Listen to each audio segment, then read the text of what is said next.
ئاینی پیرۆزی ئیسلام هاتووە بۆ ئەوەی کێشە کۆمەڵایەتیەکان حەلکات. پێمان خۆش بوو چەند ئامۆژگاریەکی ئێوەی بەڕێز بکەین. یەکەم خاڵێک ژن و مێرد کێشەیان دەبێت. ئامۆژگاریتان دەکەم بەبێ ئەوەی پرس و ڕاتان پێ بکەن، ئەگەر ژن و مێردێک کێشەیان هەبوو تەداخولی ئیش کێشەکانیان مەکەن. ژن و مێردێک کێشەیان هەیە بەبێ ئەوەی پرست پێ بکەن، بەبێ ئەوەی ڕاوێژت پێ بکەن، مەڕۆ ناو کێشەکەیانەوە. چونکە ئەگەر لە یەک جیا ببنەوە ئەو ژن و مێردە، یاخود بگەڕێنەوە بۆ لای یەکتری، تۆ پیا و خراپ دەرەچیت. چەندەها جار خەڵک هەبووە لە نێوان ژن و مێردا قسەی کردووە، قسەی باشی کردووە، کاتێکە گەڕاونەوە بۆ لای یەکتری، ئەو ژن و مێردە جوێنیان بۆ کەسە داوە، دوعایان لێ کردووە، لە کاتێکە قسەی باشیشی کردووە، لە کاتێکە ئامۆژگاری خێری کردوونە، بەڵام کەسێکی خراپ و مجریم بۆ لای ئەوان، لە کاتێکە ڕۆژێک بوو بەڵیان بۆ دەکرد. فڵان کەس خەریک لە یەکمان جاکەتە بجا دوعای دەکەن و جوێنی پێدەن. خۆتان کێشتان هەبوو، بۆیە بەبێ ئەوەی مشاورەت پێ بکەن، مەڕۆ ناو کێشەی ژن و مێردەوە، دوایی خراپ دەرەچیت. و کاتێکیش کە کێشەیان هەیە تۆ مەڵێ لە یەک جا ببنەوە، بڵێ ئێ ژیانی خۆتانە، خۆتان بڕیاری لەسەر بدەن. دوایی ئەڵێ فڵان کەس وای کرد لە من لە پیاوەکەم جیابمەوە، فڵان کەس وای کرد لە خێزانم جیابمەوە، ئینا من لێ جیا نابمەوە، لە کاتێکە قسەکانیشی حەق بووە ئەو کەسێک کە ئامۆژگاری خێری تۆی کردووە. بۆیە ئامۆژگاری بکەن، بڵێ ئەوە ژیانی خۆتانە، خۆتان بڕیاری لەسەر بدەن. ژنی خۆتە باشی دەناسی، پیاوی خۆتە باشی دەناسی. واللهی ئەو کەسانی قسەیان کردووە، مشاوەرەیان پێکراوە، ڕاوێژیان پێکراوە یا پێ نەکراوە، زۆربیان دوای کەسی خراپ دەرچوونە، لە کاتێکا قسەی خراپیشیان نەکردووە زۆربیان. پێغەمبەری خوا صلی الله علیه وسلم دەفەرمێ لعنەتی خوا لەو پیاوە بێ، لعنەتی خوا لە پیاوێک بێ، لە ڕەحمی خوا بە دوور بێ کە ژن و مێردێک لە یەک جیا دەکاتەوە. نەفرەتی خوا لەو ژنە بێ، ژن و مێردێک لە یەک جیا دەکاتەوە. ئەو زۆر خەتەرە. فڵان کەس ژنەکە تەلاق بێ، فڵان کەس لە پیاوەکە جیا بەرەوە، ئەمانە زۆر کارە ساتە. بۆیە ئینشاءڵڵا بەبێ ئەوەی ئامۆژگاریت بکەن، بەبێ ئەوەی پرست پێ بکەن، قسە لە نێوان ژن و مێردا مەکە، چونکە زۆربەی شەڕەکانیان سیقەی نییە. ئەو خاڵە ئاگادار بن. پرسیشیان پێکردی هەڵدن، قسە زۆر مەکە، بەڵێ ژیانی خۆتانە و خۆتان بڕیاری لەسەر بدەن، چونکە ئەم کێشانە ڕۆژانە ڕوومان تێکات. خاڵی دووەم، ئێمە خوشکمان هەیە، کچمان هەیە، لەوانێ ڕۆژێک بێ تەلاق بدرێن، قسەی ناخۆش و نەشیا و بەرامبەر بەو ئافرەتە مەکەن. ئافرەتێکە لەگەڵ پیاوەکەیدا جیابۆتەوە، ئیتر خۆی جیابۆتەوە یا پیاوەکەی تەلاقی داوە، دڵی بریندار مەکەن. بڵێ ئەگەر تۆ کچێکی و ژنێکی چاک بیتای تەلاق نادرای، مەرج نییە براکەم، مەرج نییە بەڕێزم ئەوەی کە تەلاق درابێ کەسێکی خراپ بێ، لەوانەیە گیرۆدەی دەستی پیاوێکی خراپ بێت. بۆیە برینداری مەکە، ئەگەر ژنێ چاک بیتایە تەلاق نادرای. باشە خێزانەکانی پێغەمبەری خوا صلی الله علیه وسلم تەلاق دراون، خێزانی سەحابەکان تەلاق دراون، کەسی خراپ بوون. ئاگادار دێمی خۆت بە، ئەو لی قەوماوە، کچەکەتە خوشکەکەتە لی قەوماوە، هاتۆتە ماڵەکەت، لە جیاتی ئەوەی دڵی بدەیتەوە، قسەی ناخۆش بەرامبەری مەکە، ئەویش دڵی هەیە، مرۆڤە، ئەو حاڵەتێکی باشی نییە، با خۆی نەکوژێ، با شتێک لە خۆی نەکە. هەموو ڕۆژێ مەڵە بۆ خیانەتت کرد، هەموو ڕۆژێ مەڵە بۆ لە پیاوەکەت جیابیتەوە، جیابووە تەواو، خوا ڕێگای داوە کە نەگونجان، ژیانیان دۆزەخ بوو، جیابوونەوە باشترە. بۆیە ئەو قەدەری خوای پەروەردگارە، بە قسەی ناخۆش و ناڕەحەت تەعزیبی مەدە. پێغەمبەری خوا فەرمێ صلی الله علیه وسلم گەورەترین و خۆشەویستترین کردەوە بەلای خوای گەورەوە ئەوەیە کە دڵی موسڵمانی خۆشکەی، خۆشی بخەیتە ناو دڵیەوە. کچەکەم، خوشکەکەم، ئەمە قەدەری خوایە، خێری تایە ئینشاءڵڵا. هەر تۆ تەلاق نەدراوی، تۆ یەکەم کەس و ملیۆنەم کەسیش نیت. خێزانەکانی پێغەمبەری خوا صلی الله علیه وسلم، سەحابەکان، پیاوچاکان ژنیان تەلاق داوە. بۆیە ئاوا دڵی بدەرەوە، نە قسەی ناخۆش و ڕق بەرامبەری بکەی، برینداری بکەی. کەواتە ئاگاداری خۆت بە، مەرج نییە و ئافرەتەی لە پیاوەکەی جیابۆتەوە یا ئەو پیاوەی لە خێزانەکەی جیابۆتە خراپ بێ، هەیە خراپە هەیە چاک. بەداخەوە دوای کە ژن و مێرد لە یەک جیا دەبنەوە، ئەمە کێشەی کۆمەڵایەتی دەبێ ئاگاداری بین. ئیتر ئەو ئافرەتە تەلاقی یەکەم دراوە یا تەلاقی دووەم، چکە سێم کۆتایی دێ. چەند جار باسمان کردووە تەلاق دوو جارە، جاری سێم کۆتایی دێ.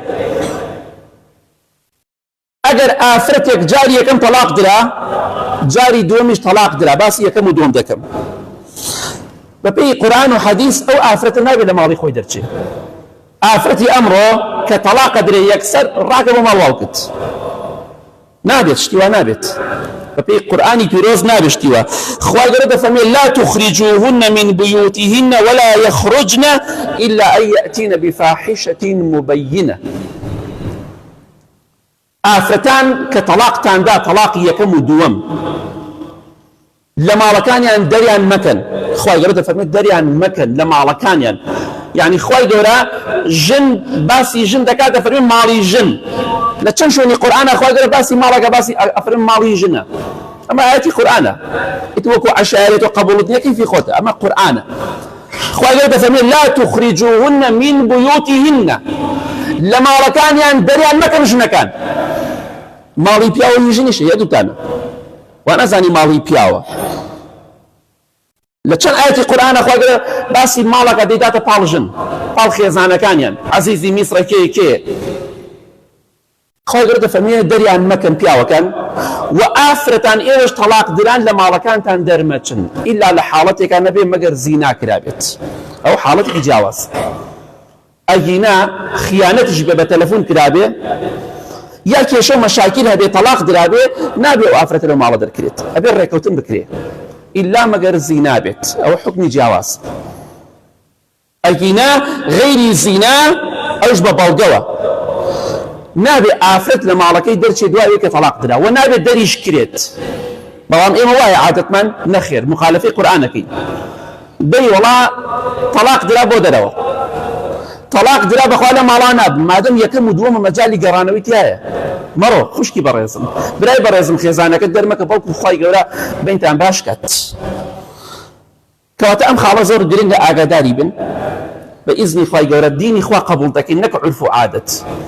ژنێک ئەگەر پیاوەکەی تەلاقیدا یەکەم و دووەم بوو تەلاقەکە، با لە ماڵەکەی دەرنەچێ و پیاوەکەش دەری نەکا لە ماڵ. ئەمە ئاەتی قورئانە و خوای گەورە دەفەرمێ وەتیلکە حودود الله، ئەمە حودودێک و سنوورێکە خوا دایناوە. ژن نابێ لە ماڵ دەرچێ کە تەلاق درا تەلاق یەکەم و دووەم، ئیلا سێم و چوارەم و کۆتایی دێوە شتێکی تر، حکمی جیاواز. یا ربی خوای لە گوناهەکانمان خۆش بی، خوای گیان خۆشەویستی و تەبایی بخەیتە نێوان ژن و مێردەکان و یا رب العالمین.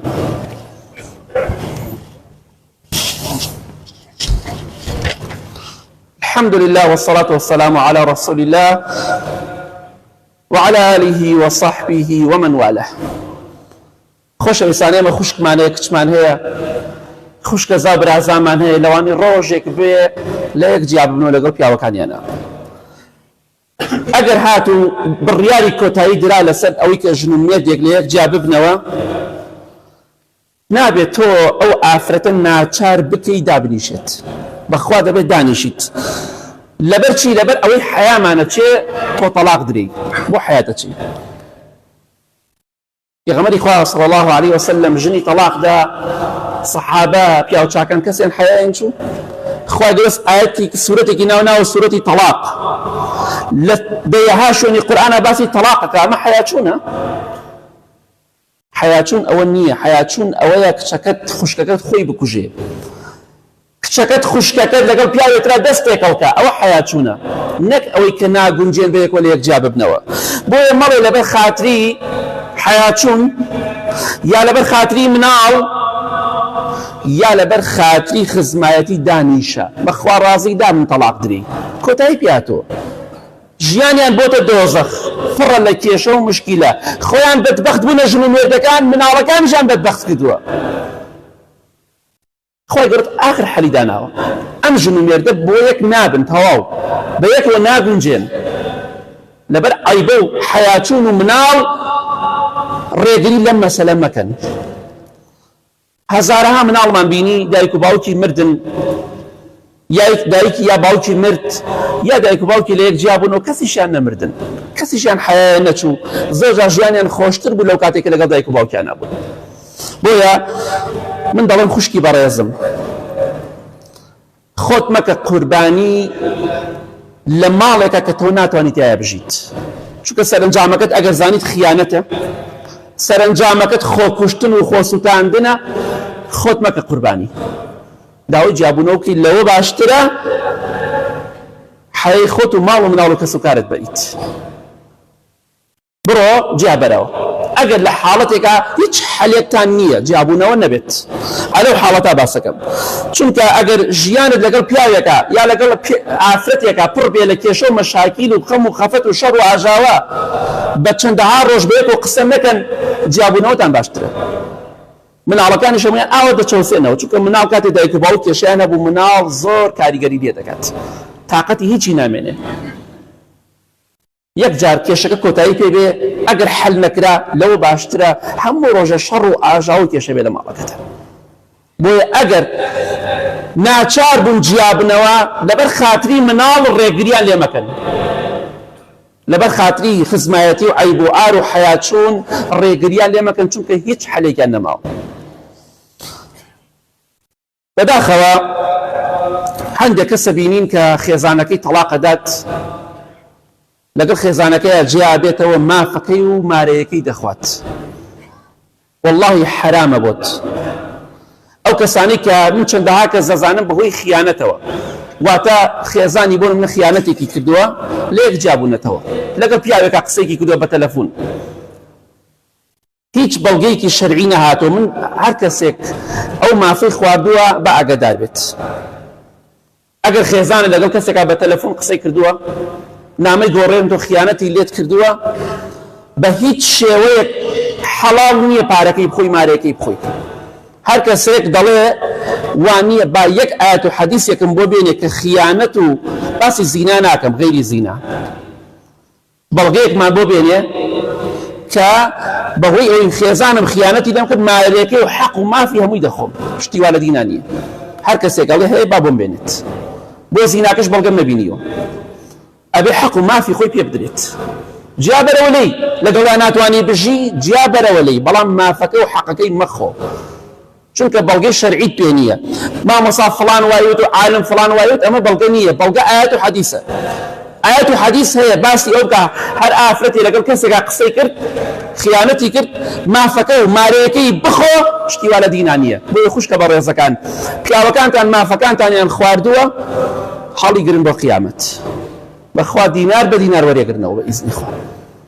بۆیە لەخوا بترسن، مافی ئافرەت مەخۆن، ناگونجێ لەگەڵە دەی جابەرەوە، بەڵام ماف و حەقی پێ بدەت. ئاخر خاڵکە دەمانێت باسی کەین، خوای گەورە و پێغەمبەری خوا صلی الله علیه وسلم تەلاقیان دانا وەکو حەلی کۆتایی. ئاخر حەل ئەوەیە کە ژن و مێرد لە یەک جیا ببنەوە. بۆیە سورەتی تەلاقمان هەیە، بەڵام سورەتی نیکاحمان نییە. سورەتێکمانە ناوی تەلاقە، بەڵام سورەتێکمان نییە ناوی مارە بڕین و نیکاح بێ. خوای گەورە ئەمەی داناوە لەبەر ئەوەی عالمە زانایە کە ژن و مێردەکان کێشیان بۆ دروستە بێ لە یەک جیا دەبنەوە. ئەمە حەلی کۆتاییە، هیچ عیبەیەک و شەرمەزارێکی تێدا نییە. زڵم و ستەمێک کە کراوە لە کەسێک کە تەلاق دراوە، پیاوی بەڕێز دەبێت زڵمەکە حەقەکە بگەڕێنیتەوە بوویت. حەقی ئافرەتێکت خواردووە، مارەیەکەیت خواردووە، مافەکەی خواردووە، دەربەدەرت کردووە، ئەگەر لە دنیادا مافەکەی بۆ نەگەڕێنیتەوە لە قیامەت دڵنیا بە بەرپرسیار دەبیت. وخوای گەورە محاسبەت دەکات، لێپرسینەوە لەگەڵا دەکات. کەواتە ئاگاداری ئەو خاڵە بین، عیب و شەرمەزاری ئەوەیە کە ژن بچێ خۆی بکوژێ، پیاوی بێگانە بێنێتە ماڵەکەی خۆی، ئەوە باشترە یا تەلاق بدرێت. بەخوا بێدانیشیت، لەبەر مناڵەکان بێدانیشیت. مناڵی چی؟ مناڵ چیت بۆ کات؟ چی بارێک لەسەر شانی تۆ سوک ئەکات؟ دایک و باوک واتە خەم و خەفەت، واتە مەراق، واتە ناخۆشی و ناڕەحەتی. حتى ئەو ڕۆژەی ئەمری دایک و باوک هەر لە خەفەتایە بەخوا مناڵەکەت عازەبە بچووکە ژن دێنێ شوو ئەکا هەر خەفەتە ژیان هەروایە بۆیە لەبەر خاتری هیچ کەسێ خوشکی بەڕێزم ژیانی خۆت مەکە قوربانی هیچ مناڵێکیش چونکە بەیانی مناڵەکەت کچەکەت شووەکە بە پیاوەکەی ئەڵێ بە قوربانم تۆ هەموو کەسی منی کوڕەکەش بە ژنەکە بە تۆ هەموو کەسی منی کاتە دایک و باوک و هەمووی ڕۆشت هاچی کەس مێکەمە قوربانی تۆ تەواو کەواتە ئەوە سەرنجامی مناڵەکەیە بۆیە بۆ مناڵ خۆت مەفەوتێنە ئینشاڵڵا ژن و مێردەکان خۆشەویستی لە نێوانیانە دروستە بێ کێشەکان کەم ببێت بەڵام ئەگەر حەل نەکرا خۆی گەڕە تەلاقی داناوە ئیتر هیچ عیبە شەرمەزارێکی تێدا نییە بۆ ژن و مێردێک کە نەگونجێن توای نەڵێن وتێتی دەیەک جیابنەوە نە ئەڵێن ئەگەر نەگونجان تەلاق جیابوونەوە لە خۆکوشتن و زینا باشترە زۆر باشتر چونکە ئەمە حەڵاڵە ئەوانە حرامن خۆکوشتن حرامە زینا حرامە هیوادارم ئینشاڵڵا کۆمەڵگایەکی عاقڵ و تێگەشتوون بیر لە شتەکان بکەین و بە جوانی لە قسەکان تێبگەین ئاخر خاڵدەمەوێ بیڵێم ئەو کەسانی کە لە یەک جیابوونەتەوە منعی مناڵەکانتان مەکەن لە ژنەکان لە دایکیان ژنەکانی خۆتان منعی مناڵەکان مەکەن لە باوکیان ئەوە تاوان و حرام و چەندەها جار خوتبەی تایبەت باسمان کردووە تاوانێکی گەورەیە کە ژن باوکی مناڵەکان مەحرومکە لە بینینی مناڵەکان یاخود باوکی مناڵەکان مەحرومیکە لە دایکی نەیەڵێ مناڵەکان دایکیان ببینن هەرچی حرامە باوک و دایک هەرچێک من باوک و دایکن نابێ مناڵەن لێ مەنعکرێت اللهم اغفر للمؤمنين والمؤمنات والمسلمين والمسلمات الأحياء منهم والأموات من أهل السنة والجمعة والجماعات يا ربي خوايا الشفاء نخوش كان من بدي بتايبتي أواني داوي دعاء خيران كدو يا ربي خوايا الشفاء بدي أواني نخوش خوايا الشفاء بدي خوايا جنواني قرزاريان بودا بركي أواني خمو خفتو كيشاني خوايا بيان حلكي خوايا جن خوش ويستي ومحبة ريز وحرمة بقيت نيوان جنوم يدكانو يا رب العالمين خوايا جن لخيانة للزنا لخوكشتن لتاوان بدون ما يا رب العالمين خوايا جان آخر ما بخير بجيري نرجو رجوع عبادة ما لي قبول كي آمين آمين آمين وصلى الله على محمد وآله وصحبه أجمعين.